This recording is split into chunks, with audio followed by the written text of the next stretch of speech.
Molly? Yeah, absolutely. Okay. So Okay. 3, 2, 1, and go. Okay, and just welcoming Jimmy McAleese. Jimmy is right in saying that you're involved with the Hummingbird project here in the north coast of Ireland. You just recently linked up with Korean Football Club. Can you maybe just explain how and why the link up with Korean came, Jimmy, please? Yeah, of course, Damien. It goes back a very long way for me, really. I was an ardent Korean fan. I can remember that cold steel in the back of my legs when I was lifted over the turnstile. I think I was coming up to my 7th birthday. From a personal point of view, I go back a very long way with the club. And, when I became involved then in mental health work, that actually arose at a really tough time for me in my life. And I returned back to Korea after about 30 odd years away, living away. Never stopped being a bandsider. Used to take in as many of the away games as I could. And if I was down here visiting, I would take in the home matches all right. But, so that love of the club never went away. But when I started to get involved with mental ill health around the time I came back to the town here, one of the first things I did when I came back was to go to a home match on my own. I didn't have a crowd that I went with. If I was going to a home match, I just went, Windsor Avenue, born and reared, so I didn't have too far to go. You had no excuses for not going, Jimmy? No, none at all. But, as I said to you, it was a very tough time for me back then. A lot of things, it's a story all in itself, Damien, but a lot of things had happened that left me in a very low place. But even that first day, walking back into showgrounds, getting into a seat in the stand, and watching a good game of football, and that feeling of belonging and being involved and being engaged with what was going on, but it just really fired on from there, and there's nothing to beat hugging strangers whenever a goal goes in, and it was just that camaraderie again. And then I suppose the opportunity came around after I joined Hummingbird to maybe do something with the club around mental health, emotional resilience, that sort of thing. And we chatted a few times with folk as we were growing as an organisation. And last autumn time, we started to think and talk a wee bit more seriously about it and say, look, is there something we could do here? And those magic words that I heard at meeting up in the academy room, community hub, well, that's what we are in the Hummingbird. We're a community-based organisation. We're looking for impact in the community, and what better way to do that than through the world of sport and through a club that's really going places on that side of things. That is, and you mentioned that community aspect, and I know from speaking to Chairman Colin McKenzie on numerous occasions, and he's very keen to try and involve the community. And I know that the club have got plans to install a new pitch, but there are also plans to try to improve the facilities there, and it's all about the community. And that is, as you said, reflective of what the Hummingbird project is, and it's about involving people and working along with people. Yes, very much so. We don't come to this, when I say we, I think I speak for the club too. We're not coming at this partnership from the point of view of having some preordained set of ideas that we're going to carry out. We're coming at it very much, Damien, from the point of view of involving people at every single level of the club, from the board down to the fan base and out into the community, and hopefully helping through what we do to grow that fan base, as well as growing the number of people out there in the community who need emotional well-being support. Because No, go Yeah, ahead. no, Sorry. I was just going to say, because, in particular with what's happened with COVID, the level of need out there is absolutely huge. And, we've worked throughout the pandemic. We didn't ever stop working because we had a duty of care towards our clients and so on. And in fact, we've grown the number of people hugely. We've multiplied by at least a factor or two the number of people that we now work with out in the community on a one-to-one basis even. You just took my point, because the past year, I think, none of us has ever experienced anything like it. Hopefully we never have to experience it again. But I think it's been well documented and speculated, the effects on people's mental health through the pandemic, and coming out the other side of the pandemic. There are real fears that there is going to be mental health problems down the line. So your timing of your partnership and your emergence couldn't be any better, Jimmy, could it?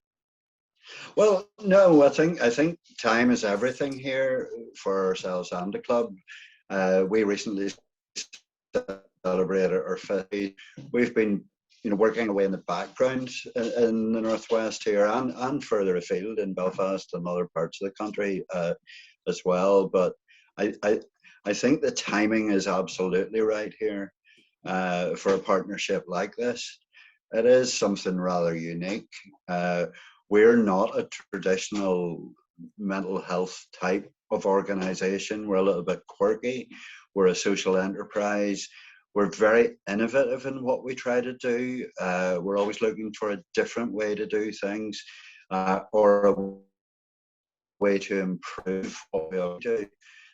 So, everything we do, we try to co-design it with the people who are at the receiving end of whatever it is we're going to do. So in my mind, that, going forward here with a partnership, it's going to involve people at every level in the club, as I said, and I mean that right down to the planning of what we're going to do. I'd love to see people out there getting involved, and hopefully we'll be taking that forward very soon. But it is so important, and we've all seen over recent weeks, months, etc. Sports people, particularly, I suppose, coming forward and talking about their mental health. We've had plenty of examples there. In fact, social media, the clubs had a social media blackout over 48 hours last weekend, partly as a response to trolls and social media, which then impacts on players' mental health. And from that point of view, being associated with a sports club is a perfect partnership, really, isn't it? Because footballers, sports people suffer from mental health issues as well. 100%, Damien. Yes, and I think something that has brought me a great deal of joy recently when I've been streaming games, particularly I think the last couple of games here, when you see a late goal go in against you, and then you see the lads shoulders up, heads up. That's resilience. That's being mentally well prepared to be on that pitch. And, we're very fortunate in the club in that we have a manager and a backroom team who have our lads so well drilled from a mental point of view as well as a physical point of view. And it's a joy to see that happening because, I can remember way back in the days when the shoulders would just drop if you lost a couple of goals. That doesn't happen with Korean anymore. If we lose a goal, doesn't matter. Even like last night, you lose a goal, shoulders up. We're not having this. On we go. I think last night encapsulated exactly what you're saying. I mean, again, we were fortunate enough in the media to attend the game. A lot of people, unfortunately, can't. And to be fair, Glentoran, I suppose, shaded possession in the second half, scored a goal towards the latter end of the game.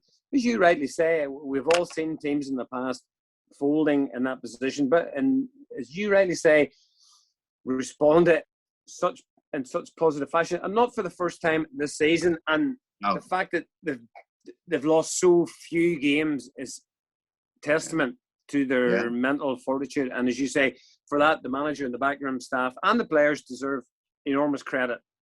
Yeah, oh, totally. And we don't have one of the stingiest defences in the league for no reason either. You know, those lads at the back are playing an absolute blinder this season.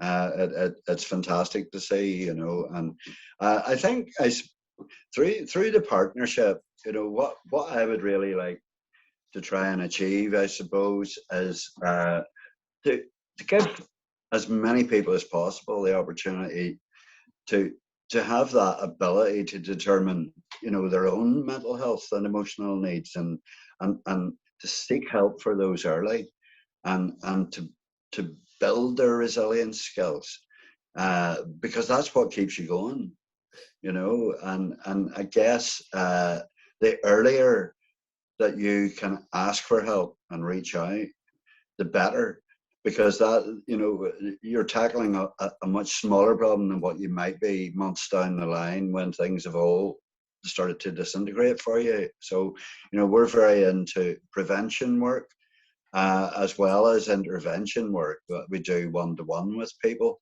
But the real magic for me happens when you have a group of people in a room, and hopefully we're going to get back to that soon again. But the real magic happens when you know, you bring groups of people together from within the community and start to do work with them on emotional resilience and good mental health. It's a privilege. I find it a privilege, to be honest. I mean, I had a different career and now I work in mental health, but I find it an absolute privilege just to watch people grow and change and become more positive, and, you know, pick themselves up again and off they go. And, you know, it's not the Hummingbird's role to tell people how to do that. Everybody's their own expert and everybody knows what will work for them. But, you know, it's about trying different things and trying to look after yourself from a self-care point of view. And if I could say one other thing on it, us men need to talk a lot more than what we currently do. You know, I walk into a game, hopefully soon, and somebody will say to me, "How are you doing?" And I'll probably say, "I'm fine," and he'll probably say, "I'm fine." And you don't talk really about the things that are happening in your life, the important things that's, you know, that you feel emotional about. Yeah. And we need to get a lot more of that going. I would be guilty of that. I have to be honest. I would hold my hand up and say, if somebody asked me, I say, yep, everyone's fine, everyone's grand, even if it wasn't particularly good or whatever. You put a face on it, and what you're doing within the context of the confines of a football club, where a large number of those attending games are males, and I think that slowly but surely, just getting that message out will encourage people. And I suppose it's one of those things, if somebody does it, then their mates may be encouraged to do likewise and follow their example. And it's little blocks like that, Jimmy, that I suppose makes it all worthwhile. Oh, it does for sure. And I think more and more of that will come. And, you know, but I think where we are at the minute is we're at that point in the partnership where we want to be sharing ideas with each other, but ideas that we know will have impact and that we can measure that impact, not just some, you know, flowery, here's a session about mental health, away you go. It has to be practical. It has to be practical, it has to be measurable, there have to be real outcomes there. And we don't do projects in Hummingbird that don't have that measurable impact, because we need to know whether what we're doing works.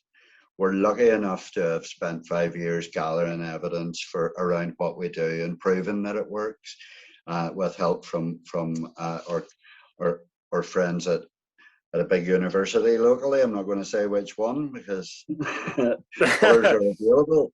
But you know, we've spent a lot of time trying to make sure we get things right. And when we go into any new partnership or collaboration with anyone, for us, it's all about trying to find things that are helpful and meaningful to that organization as well and their community. And it's about reaching out to people and trying to engage them, involve them in things, and take time to get it right. Don't rush at stuff, you know. Take time. And yeah, absolutely. And you know, I think at this stage, all I'd say to them, you know, people are probably wondering out there, what is this community partnership? What is that? What does that look like on the ground? Well, you know, I think all I'd say about it really is that it's not written down on a sheet of paper here. Now is the moment where we start to involve people in generating ideas and formulating those ideas into firmer plans. I don't see this as a short-term thing. I'm not leaving the club, and I hope the Hummingbird's going to be around the club for a long time to come as well. That's good. And sorry, Jimmy, I was going to say it's something that maybe other clubs. I noticed. I think today Swansea City. I mean, they have a tie on. Just something announced today with a group called Beyond the White Line. I think it's along similar lines. So maybe it's something here that Korean are taking the first sort of steps. This could be something that other clubs now could be looking at, because it is such a growing problem that clubs are in the prime position to help in their local communities. Yeah, they absolutely are. You know, we have a number of local partnerships already that we've built up over the years, and they go into every single community that we have around the club here already. So some of those connections are already in place, and we bring that to the party as well. You know, it's a trend I think that we will see growing in the world of sport, you know, for me, it was always going to be football first. But, you know, this is one of I'm sure, a number of partnerships that we'll forge over the coming years, but not with a football club.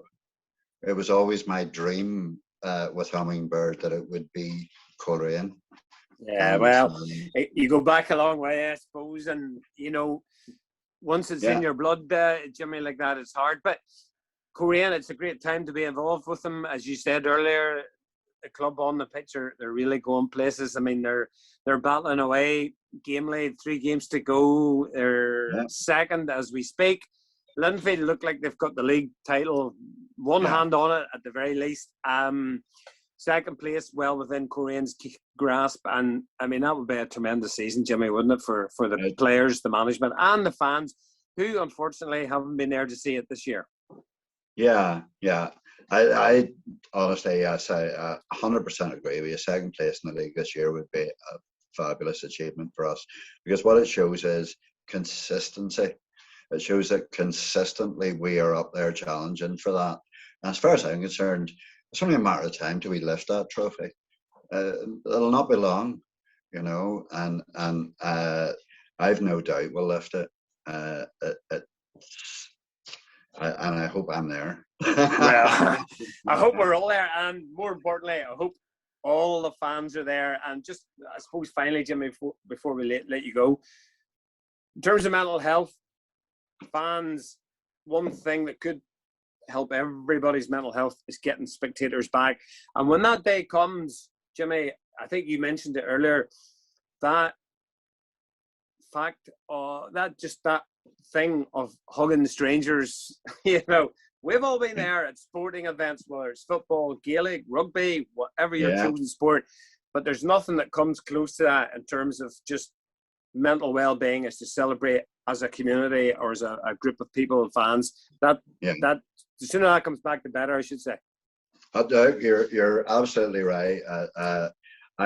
I miss those day trips away when we generally outnumber and outsing the hosts, and I miss my days at the showgrounds packed to capacity, and that's where I want to see it. I want to see the place jumping, and I know the way things are moving for us now. Yes, I think we have a huge opportunity here to grow our support, continue our success, and hopefully lift plenty more trophies and pride, passion, and purpose. I want the showgrounds to be the noisiest place for anybody to come to.